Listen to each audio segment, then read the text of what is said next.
Hello students, this is Ayushi Gaur.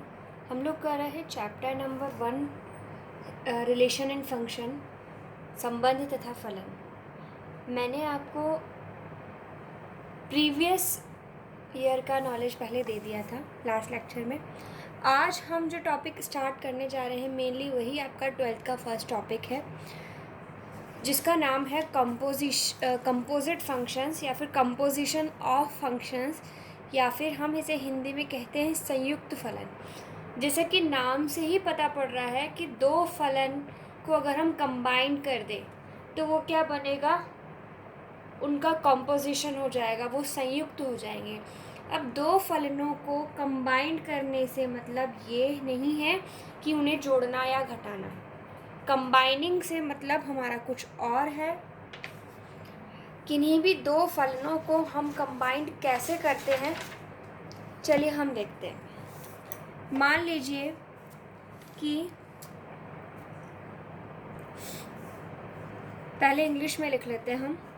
Late f is from a to b and g is from b to c, be two functions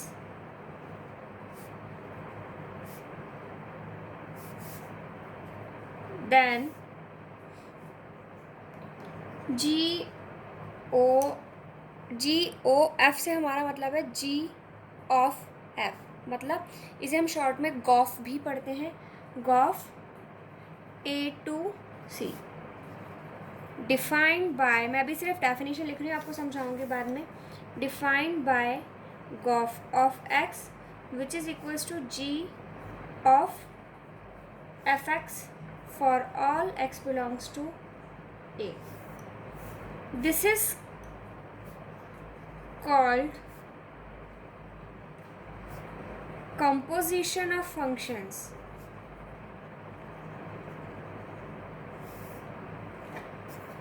Composition of functions or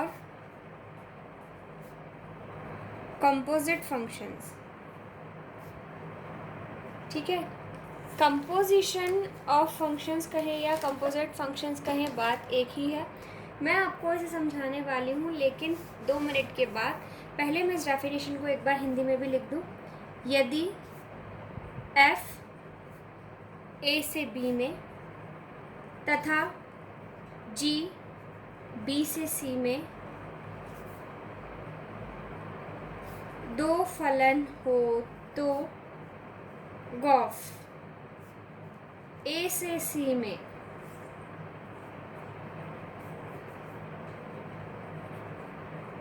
जो निम्न प्रकार परिभाषित हो, क्या होगा? Gauff. इसे हम पढ़ेंगे g of f, gof x is equals to g of fx for all x belongs to a। Gof क्या कहलाता है? g तथा f का संयुक्त फलन कहलाता है, ठीक है। देखिए, मान लीजिए आपके पास में, अब पहले तो हम परिभाषा की बात करते हैं। दो फलन हैं, दो फंक्शंस हैं हमारे पास में, एक f है एंड एक g है। फंक्शन f जो है वो a to b डिफाइंड है, a से b में परिभाषित है, और फंक्शन g जो है वो b to c डिफाइन है, मतलब b से c में परिभाषित है। ये चीज़ मैंने आपको पढ़ाई है जब हमने फलन पढ़ा था, फंक्शन पढ़ा था। मान लीजिए फलन आपको ऐसे दे रखा है n2r, इसका मतलब कि फलन क्या है? नेचुरल नंबर से रियल नंबर, मतलब प्राकृत संख्याओं से वास्तविक संख्याओं में परिभाषित है, जहाँ पर ये क्या होता है, इसका प्रांत होता है। इसे हम क्या कहते हैं? डोमेन कहते हैं। और ये जो होता है क्या होता है? इसका सहप्रांत होता है। This is codomain. ये आपको 11th क्लास में पढ़ा चुकी हूँ मैं। अब देखिए, अब हमें ये कहा जा रहा है, डेफिनेशन को आप भूल जाइए कुछ देर के लिए, ठीक है। मान लीजिए कि 3 सेट्स हैं आपके पास, 3 समुच्चय हैं आपके पास में, a, b और c। एक फलन की मैं बात कर रही हूँ, फलन f और दूसरा फलन है g। यहाँ पे आपके वेरिएबल्स हैं, a के अवयव हैं x, आपको f ऑफ x निकालना है तो ये fx बन जाएगा। g ऑफ fx निकालना है तो ये क्या बनेगा, g ऑफ fx। कैसे, अब देखिए, ये तो मैंने आपको सिर्फ डायग्राम बताया है। देखिए, मैंने जब f फलन में x का मान रखा तो मुझे fx मिला। अब मैं g में जो रखूँगी, अब g में मैं x को नहीं रखूँगी, मैं g में fx को रखूँगी तो मुझे क्या मिलेगा, g ऑफ fx। इसका मतलब क्या हो गया कि इस a को मैंने क्या किया,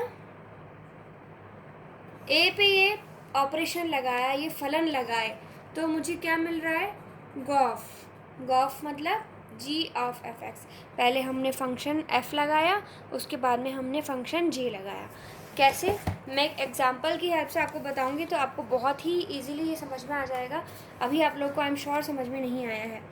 एक फंक्शन आपको दे रखा है जो a से b में परिभाषित है, एक फंक्शन दूसरा g आपको दे रखा है जो b से c में परिभाषित है। अब देखिए, मान लीजिए एक फंक्शन जो है f, वो मैंने मान लिया 2x है, और जो फंक्शन g है वो मैंने मान लिया कि मुझे x + 5 दे रखा है। मुझे एक फलन fx 2x दे रखा है और एक फलन gx, एक फंक्शन gx जो कि दे रखा है x + 5। ठीक है, अब मुझे क्या करना है, सबसे पहली चीज़ मुझे क्या निकालना है, g of f(x), Gauff x। इसको हम कैसे लिख सकते हैं, g of fx, it means g of fx। ये लिखने का तरीका है ऐसे, g ऑफ fx। अब देखिए, gx किसके बराबर है, x + 5 के, तो g ऑफ fx, इस x की जगह fx ही तो आ गया है, तो आपको इस x की जगह क्या रख देना है, अब fx। g ऑफ x अगर x + 5 है तो g ऑफ fx क्या हो जाएगा, fx + 5 हो जाएगा। ठीक है, अब हमें पता है fx कितना दिया है, 2x, तो ये क्या आ जाएगा, 2x + 5। इसका मतलब गॉफ x किसके बराबर आ रहा है मेरा, 2x + 5 के। इट मीन्स मेरे पास में दो फंक्शन थे, एक fx और gx, मैंने इनको संयुक्त कर दिया तो मुझे एक नया फलन मिला गॉफ x, जिसका मान है या वो फलन क्या है, 2x + 5। हमारे पास में टू फंक्शंस थे fx एंड gx, हमने क्या किया, उनको कंबाइन कर दिया। उनको कंबाइन करके हमें एक फंक्शन मिला है जिसे हम कहते हैं composite function, and that is called gof x is equals to, अब हमें क्या मिल गया है, 2x + 5। यही मैंने आपको यहाँ परिभाषा में लिखवाया था। अब आपको आई थिंक एग्जाम्पल अगर समझ आ गया है तो डेफिनेशन ईजिली समझ आ जाएगी। माना हमने कि f एंड g दो फंक्शंस है, तब गॉफ जो है a to c में डिफाइन होता है किस तरह से, गॉफ x बराबर g f(x). ठीक है, यही मैंने किया है। अब देखिए, अब इसका मतलब क्या हो गया, यहाँ पर आपको एक चीज़ ये देखनी है। देखिए, आपने x का मान रखा है g ऑफ fx, तो x में आप सबसे पहले वैल्यू कहाँ से रखेंगे, क्योंकि fx में आपको x की वैल्यू कहाँ रखनी है, f के डोमेन में से, प्रांत में से रखेंगे। आपने प्रांत में से वैल्यू रखी और आपको लास्ट में क्या मिल रहा है, gx, और आपको आउटपुट क्या मिल रहा है, c। तो देखो, सिंपल सा सोच लो, f जो है वो a से b में है और g जो है वो b से c में है। देखिए, f जो है आपका a से b में है, g जो है आपका b से c में है, तो आपको क्या फंक्शन किससे किस में हो गया, a to c में हो गया। इट मीन्स जो गॉफ है आपका वो किससे किस में होगा, a से c में होगा। ठीक है, c से a में नहीं होगा, a से c में होगा, क्योंकि देखो, जब हम इसको ऑपरेट करेंगे, जब हम इसको खोलेंगे तो सबसे पहले मान हम किसका रखते हैं, x का रखते हैं। x मतलब इसके डोमेन से, तो a से स्टार्ट होगा, और g सबसे लास्ट में आ रहा है, तो g का जो सहप्रांत है, को डोमेन है, उसी में तो ये फंक्शन आपका डिफाइन होगा। तो आई थिंक आपको ये क्वेश्चन समझ में आ गया होगा। अब देखिए, जिस तरह से हमने गॉफ निकाला है, उसी तरह से हम फॉग भी निकाल सकते हैं। फॉग स्प्रे फॉग नहीं है, ये एक फंक्शन है। हमने क्या किया, गॉफ को निकाल लिया। हम इस तरह से फॉग एक्स भी निकाल सकते हैं, ठीक है। लेकिन ये ध्यान रखिएगा, कंपोजिट फंक्शन संयुक्त फलन की परिभाषा में बात सिर्फ गॉफ की ही की गई है, फॉग की बात नहीं की गई है। क्योंकि गॉफ हम हमेशा निकाल सकते हैं, लेकिन फॉग हमेशा अस्तित्व में नहीं होता है। फॉग जो है हमेशा एग्जिस्ट नहीं करता है, और ये कब एग्जिस्ट करता है उसके लिए भी मैं आपको कंडीशन बताऊंगी। पहले एक बार नॉर्मली हम देख लेते हैं कि फॉग क्या होता है। फॉग एक्स अगर हमें दे रखा है तो इसका मतलब क्या होता है, f of g x. It means f of g x. तो एफ एक्स क्या है, 2x है, तो एफ ऑफ जी एक्स क्या होगा, x की जगह जी एक्स रख दो, 2gx। तो ये बन जाएगा आपका एफ एक्स किसके बराबर है, 2x के।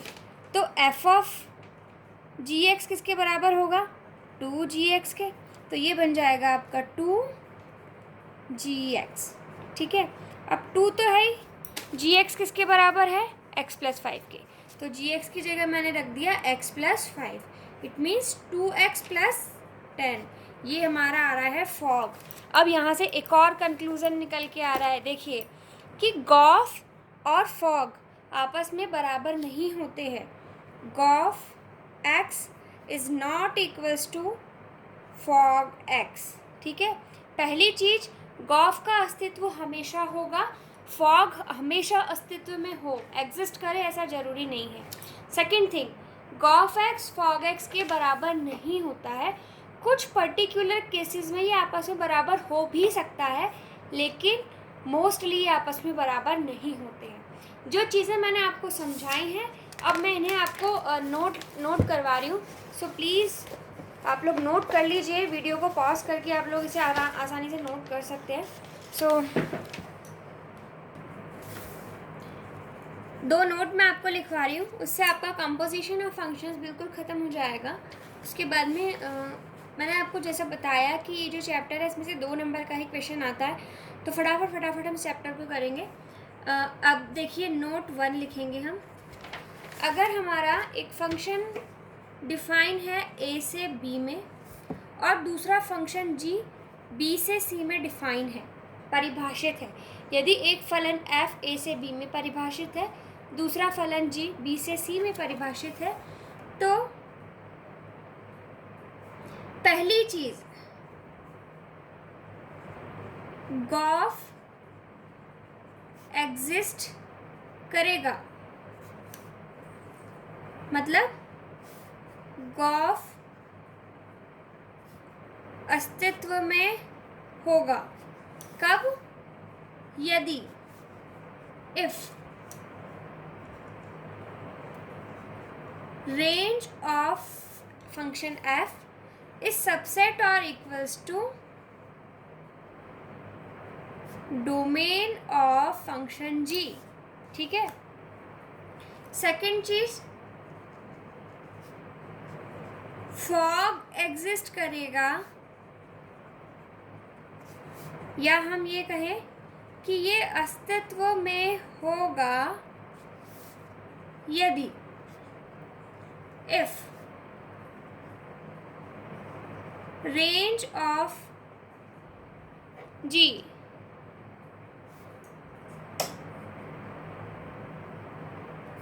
इज सबसेट और equals to domain of f। Range मतलब है आपका परिसर, किसका, g का। डोमेन मतलब है प्रांत। रेंज मतलब परिसर, डोमेन मतलब प्रांत। देखिए मैंने आपको बोला था कि गॉफ तो हमेशा अस्तित्व में होगा, फॉग हो भी सकता है और नहीं भी, ठीक है। यहाँ दोनों के लिए कंडीशंस मैंने आपको लिखवा दी है।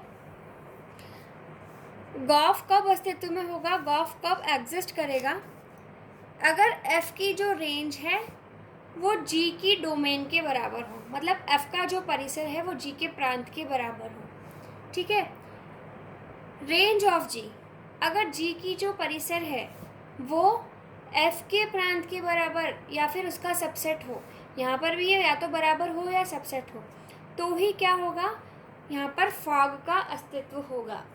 अभी आपको ये चीज़ें समझ में नहीं आ रही होंगी, मैं आपको कुछ क्वेश्चंस करके दिखाऊंगी, फिर आपको समझ में आ जाएगा बहुत आसानी से।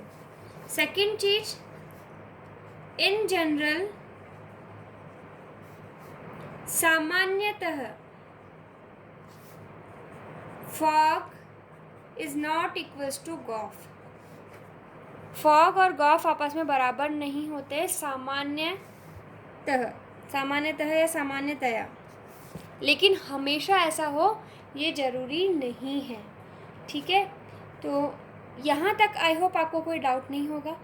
आगे की चीज़ें मैं 2 एग्जाम्पल लेके आपको उसकी हेल्प से समझाऊंगी, क्योंकि थियोरेटिकल चैप्टर है, इतनी इजीली आपको समझ में नहीं आएगा जब तक हम एग्जाम्पल्स की हेल्प नहीं लेंगे। अब देखिए, मैं एक एग्जाम्पल ले रही हूँ, आपकी बुक का नहीं है ये एग्जाम्पल। इस एग्जाम्पल में एक फंक्शन हमने लिया है f 1, 2, 3, 5, 4, 1 एंड दूसरा फंक्शन जो लिया है हमने क्या लिया है 2, 3, 5, 1, 1, 3। ठीक है, अब हमें कहा है कि फॉग एंड गॉफ हमें फाइंड करना है। ठीक है, फॉग और गॉफ हमें अगर निकालना है तो सबसे पहले मुझे क्या पता होना चाहिए, f का प्रांत और इसका परिसर। इट मीन्स f का प्रांत, डोमेन। f के लिए डोमेन क्या है ये आप लोगों को मैंने सिखाया है 11th क्लास में। फर्स्ट एलिमेंट जो है वो डोमेन होता है 1, 3, 4 और g का प्रांत मतलब g के लिए डोमेन क्या है आपकी, जो फर्स्ट एलिमेंट होता है 2, 5, 1। इसी तरह से f के लिए परिसर मतलब रेंज क्या होता है, सेकंड एलिमेंट जो होता है उसे हम कहते हैं 2, 5, 1। f g के लिए परिसर क्या होगा, g के लिए रेंज क्या होगी 3, 1, 3। It means 3, 1। अब देखिए, हमें कहा है फॉग और गॉफ निकालो, तो फॉग हम निकाल सकते हैं क्या। पहले तो हम देखें फॉग अस्तित्व में कब होगा, अगर g की रेंज f के डोमेन के बराबर है।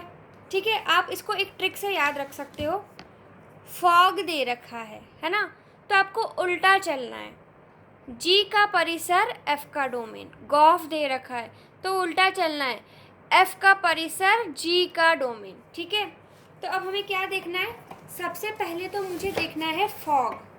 तो फॉग के लिए मुझे ये चेक करना होगा कि g का परिसर मतलब रेंज क्या f के डोमेन मतलब प्रांत के बराबर या उसका सबसेट है क्या।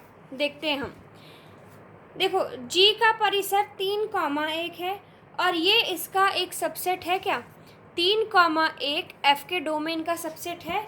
यस, ये क्या है 3, 1 और ये सबसेट है किसका 1, 3, 4 का। इसका मतलब फॉग जो है एग्जिस्ट करता है। ठीक है, अब इसी तरह से पहले मैं गॉफ भी देख लूँ।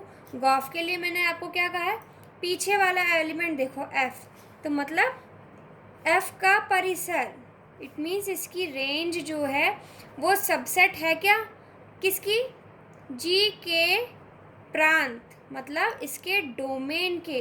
अब मैंने यहाँ पे f का परिसर निकाला है, तो f का परिसर कितना आ रहा है 2, 5, 1 और g का प्रांत कितना है 2, 5, 1, तो ये इसका सबसेट या बराबर होना चाहिए, तो ये इसके बराबर है। इसका मतलब गॉफ का भी अस्तित्व है। अब हम फॉग और गॉफ निकाल सकते हैं आसानी से। ठीक है, अब हम निकालते हैं f of g। Fog means f of gx, f of gx हमें एफ एक्स कितना दिया है,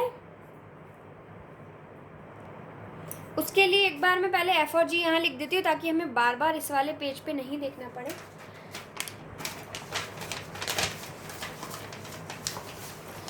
चलिए हम इसे यहाँ लिख लेते हैं एक बार। हमें जो फंक्शन दिया है वो कितना दिया है, 1,2, 3,5, 4,1। जी कितना दिया है हमें, 2,3, 5,1, 1,3। ठीक है, इसका मतलब जब x बराबर 2 है तो जी एक्स बराबर कितना है, 3। इस तरह से ये होगा। अब देखिए fog it means f of g x. अब एफ ऑफ जी एक्स से हमारा क्या मतलब है, जी में सबसे पहले x की वैल्यू हम क्या डाल सकते हैं, 2 डाल सकते हैं। तो हमने क्या लिखा, एफ ऑफ जी एक्स की जगह G2। तो जब हमने x की जगह 2 रखा तो हमें रिजल्ट में क्या मिल रहा है, 3 मिल रहा है। G2 कितना है, 3 है। हम इसे यही तो लिख सकते हैं, G2 बराबर 3। इसे कैसे लिखेंगे, G5 बराबर 1। तो ये एफ ऑफ G2 कितना है आपके पास में, 3। अब देखो F3 कितना है, ये देखो ये रहा 3। जब f का मान 3 रखा तो हमें आंसर कितना मिल रहा है, 5। तो एफ ऑफ 3 बराबर 5। इस तरह से आप फॉग और गॉफ सब निकाल सकते हैं। मैं इस क्वेश्चन को अभी यहीं छोड़ रही हूँ क्योंकि ये कैलकुलेशन पार्ट है। मुझे पहले आपको बेसिक कंसेप्ट सिखाना है। उसके लिए चलते हैं हम आपके बुक के एक एग्जाम्पल पे। देखिए हमारी बुक में पहला क्वेश्चन दे रखा है, यहाँ पर ए दे रखा है हमें 1, 2, 3, बी दे रखा है हमें 4, 5, सी हमें ए दे रखा है। फलन जो है आपका ए से बी, जी जो है बी से सी में इस तरह से डिफाइन किया हुआ है। ठीक है, अब मैंने वो क्वेश्चन इसीलिए छोड़ा ताकि मैं आपकी बुक का ही क्वेश्चन करूं तो वो ज़्यादा बेटर है। बस उस वाले एग्जाम्पल से मुझे ये बताना था कि गॉफ और फॉग अस्तित्व में है या नहीं, हमें कैसे चेक करना है। ठीक है, अब देखिए यहाँ पे फलन जो है आपका ए से बी में और बी से सी में परिभाषित है। आपको निकालना क्या है, जी ऑफ एफ निकालना है, आपको गॉफ निकालना है। गॉफ निकालने से मतलब क्या है, गॉफ अस्तित्व में है क्या, अस्तित्व में होने के लिए क्या होना चाहिए कि f जो है आपका, इसका परिसर g के प्रांत के बराबर होना चाहिए। लेकिन यहाँ इसकी ज़रूरत ही नहीं पड़ रही है। क्यों नहीं पड़ रही है, क्योंकि गॉफ हमें डायरेक्ट पता है कि वो अस्तित्व में होता ही है। और यहाँ पे इसने हमें पहली बार चेक करने के लिए कहा ही नहीं है कि अस्तित्व में है तो निकालो, या तो सीधे से गॉफ ज्ञात करना है। तो हम चेक करने की बात बाद में करते हैं, पहले इसे हम देख लेते हैं कि गॉफ निकालना कैसे है। अब देखो जब हमें गॉफ निकालना है, मैं इस क्वेश्चन को बुक में ही कर रही हूँ। गॉफ निकालने से मतलब हमें क्या निकालना है, g of f x. G of f x का मतलब क्या हो गया कि जी। अब देखो एक्स का मान क्या क्या हो सकता है, एक्स का मान 1 हो सकता है, 2 हो सकता है और 3 हो सकता है। क्यों, क्योंकि गॉफ आपका किससे किस में परिभाषित है, ए से सी में परिभाषित है। तो एक्स का मान, क्योंकि जी में आपको मान किसका रखना है, एक्स का, तो चालू कहाँ से हुआ, ये ए से सी में परिभाषित हुआ ना फंक्शन। तो आप क्या वैल्यू किसकी रखोगे, ए वाले एलिमेंट्स की रखोगे। तो आपको क्या रखना है, जी ऑफ एफ एक्स की जगह एक्स का मान हम क्या क्या ले सकते हैं, सबसे पहले हम ले सकते हैं 1। ठीक है, इसके बाद में हम एक्स का मान क्या ले सकते हैं, यहाँ देखो 2। इसके बाद में हम एक्स का मान क्या ले सकते हैं, 3। ठीक है, अब देखो F1 आपको यहाँ दे रखा है, F1 कितना है, 4 दिया है। तो हम इसे क्या लिखेंगे, ये हो जाएगा G4 और G4 कितना है, 8। ठीक है, F2 हमें भी 4 दे रखा है, तो ये भी हो जाएगा G4 और G4 की वैल्यू कितनी दे रखी है, 8। F3 कितना दे रखा है, 5। इट मीन्स G ऑफ 3, ये हमें कितना दिया है यहाँ पर, G3 मैंने गलत लिख दिया, G3 हमें 3 नहीं 5 दे रखा है, G3 हमें दे रखा है 5। तो G5 की वैल्यू कितनी हो गई 9। इट मीन्स हमने क्या किया है, अब गॉफ की वैल्यूज़ निकालनी है।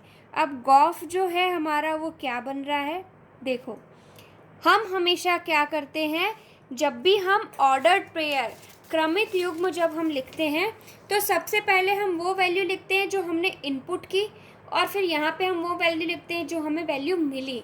तो ये डोमेन है, ये रेंज है। अब देखो यहाँ पे मैंने वैल्यू क्या रखी, इनपुट क्या किया 1, तो जब मैंने 1 रखा तो मुझे वैल्यू कितनी मिल रही है 8। जब मैंने 2 रखा तो मुझे वैल्यू कितनी मिल रही है 8। जब मैंने 3 रखा तो मुझे इससे मतलब नहीं है, मुझे फर्स्ट और लास्ट स्टेप से मतलब है, इनपुट और आउटपुट से मुझे मतलब है। जब मैंने 3 रखा तो मुझे वैल्यू कितनी मिल रही है 9।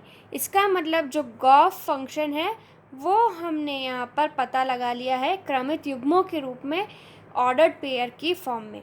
तो ये हमें मिल गया है यहाँ पे गॉफ। इसी तरह से हम आगे के क्वेश्चंस भी इजीली कर सकते हैं। अब देखिए question number 2 may be English medium और हिंदी मीडियम के बुक में थोड़ा बहुत क्वेश्चन में शायद वेरिएशन है। इंग्लिश वाले बच्चे इसका स्क्रीनशॉट ले लें और एक बार चेक कर लें आपके बुक में क्वेश्चन सेम है या अलग है। अब देखिए यहाँ पे हमें कहा है f जो है r से r में परिभाषित है, fx ये दिया है, और फलन g जो है वो भी r से r में परिभाषित है, और gx हमें फलन ये दिया है। तो हमें गॉफ और फॉग दोनों निकालना है। अब हमें यहाँ पर देखना पड़ेगा कि गॉफ और फॉग निकालना तो है, लेकिन क्या वो एग्जिस्ट कर भी रहे हैं या नहीं कर रहे हैं, अस्तित्व में है भी या नहीं। अब देखो यहाँ पर ये तो है क्या है डोमेन प्रांत, और ये है सह प्रांत। हमें पता है कि परिसर हमेशा सह प्रांत का उपसमुच्चय होता है या उसके बराबर होता है, ठीक है। हमें पता है दैट रेंज इज सबसेट और इक्वल्स टू कोडोमेन। अच्छा एक बात आपको रिकॉल कराती हूँ, अगर रेंज और कोडोमेन बराबर होती है तो ऐसा फंक्शन क्या कहलाता है आपका ऑन टू। अगर आपका सहप्रांत तथा परिसर आपस में बराबर हैं तो ऐसा फलन आपका क्या कहलाता है आच्छादक फलन कहलाता है।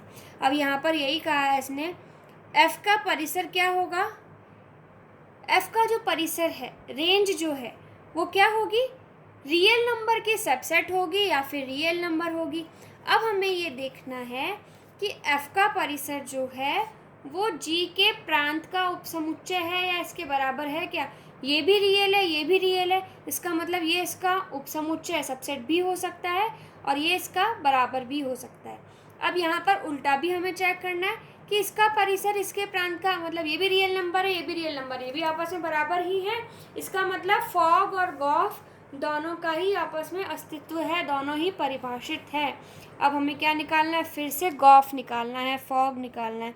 तो देखो गॉफ एक्स निकालने के लिए हमने क्या किया, जी ऑफ एफ एक्स। अब देखो एफ एक्स आपको क्या दे रखा है, एफ एक्स आपको दे रखा है साइन एक्स, तो हमने एफ एक्स की जगह यहाँ पे जी एंड साइन एक्स लिख दिया। अब जी एक्स बराबर एक्स स्क्वायर है तो जी साइन एक्स क्या हो जाएगा साइन स्क्वायर, तो ये आपका आ गया गॉफ। इसी तरह से हमने फॉग निकाला, फॉग क्या होगा एफ ऑफ जी एक्स कितना दे रखा है हमें एक्स स्क्वायर दे रखा है, तो इस जी एक्स की जगह हमने एक्स स्क्वायर लिख दिया। अब एफ एक्स साइन एक्स है तो एफ एक्स स्क्वायर क्या हो जाएगा साइन एक्स स्क्वायर हो जाएगा, तो ये हमारा फॉग आ गया। लेकिन यहाँ पे गॉफ और फॉग आपस में इक्वल नहीं है, हमने ये भी बता दिया। ज़रूरी नहीं है कि ये बराबर हों, कुछ केसेस में बराबर हो भी सकते हैं, लेकिन अधिकतर ये आपस में बराबर नहीं होते हैं। आई होप आपको ये दोनों क्वेश्चन समझ में आ गए होंगे। इसके बाद में कुछ इनकी प्रॉपर्टीज़ है, कुछ गुणधर्म है, वो मैं आपको लिखवाऊंगी, और वो हार्डली 5 मिनट में, क्योंकि उनके प्रूव हमें नहीं करने हैं, वो सिद्ध करने के लिए नहीं आते हैं। हम सिर्फ उनके स्टेटमेंट लिखेंगे, उसके बाद में हम इनके क्वेश्चंस ट्राई करेंगे। आप लोगों के लिए होमवर्क है कि आप लोग एग्जाम्पल इस एक्सरसाइज के जो एग्जाम्पल्स हैं वो आप लोग आसानी से अब कर सकते हैं। आप लोग इसके एग्जाम्पल्स ट्राई कीजिएगा। नेक्स्ट लेक्चर में हम आगे करते हैं, आगे के क्वेश्चंस करेंगे। तब तक के लिए थैंक यू स्टूडेंट्स।